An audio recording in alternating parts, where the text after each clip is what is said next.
খুদের ভাত আর ভর্তার সাথে আমরা তো অনেকেই পরিচিত। অনেকেরই অনেক পছন্দের একটা খাবার। আমাদের নারায়ণগঞ্জের তো একটা ঐতিহ্যবাহী খাবার হচ্ছে খুদের ভাত আর ভর্তা।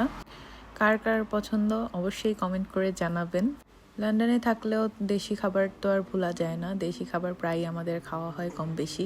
কয়েক পদের ভর্তার সাথে ঝরঝরে খুদের ভাত আর ডিম ভাজি কিন্তু আমার খুবই পছন্দের। যেহেতু গতকাল রাতে রাত জেগে ম্যাচ দেখেছি আর সকালে অনেক লেট করে ঘুম থেকে ওঠা হয়েছে, তো একবার ব্রেকফাস্ট না করে চিন্তা করলাম ব্রাঞ্চ করে ফেলি। এই খাবারটা কিন্তু আমাদের নারায়ণগঞ্জে বেশিরভাগ মানুষ নাস্তা হিসাবেই খেয়ে থাকে। যদিও আমার সকালে এত হেভি কিছু খাওয়া হয় না, তাই আমি প্রায়ই কিন্তু দুপুরে বা ডিনারে খুদের ভাতটা করে থাকি। খুদের চাল না থাকলেও আমি এই ব্রোকেন বাসমতিটা দিয়ে খুদের ভাত রান্না করি। তো দেখতেই পাচ্ছেন কত সুন্দর ঝরঝরে হয়েছে খুদের ভাতটা। এটা রান্না করা যেমন সহজ, খেতেও দুর্দান্ত হয়। যারা খাননি অবশ্যই বাসায় বানিয়ে খেয়ে দেখবেন।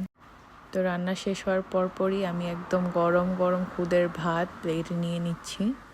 নিয়ে নিলাম আলু ভর্তা, ডাল ভর্তা, সাথে পোড়া বেগুনেরও ভর্তা করেছিলাম সেটাও নিয়ে নিচ্ছি। আর নিয়ে নিলাম আমার পছন্দের ডিম ভাজি। খুব সিম্পল একটি খাবার, বাট খেতে খুবই মজাদার।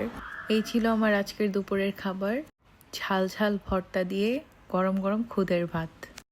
দেখা হবে পরবর্তী ভিডিওতে। আল্লাহ হাফেজ।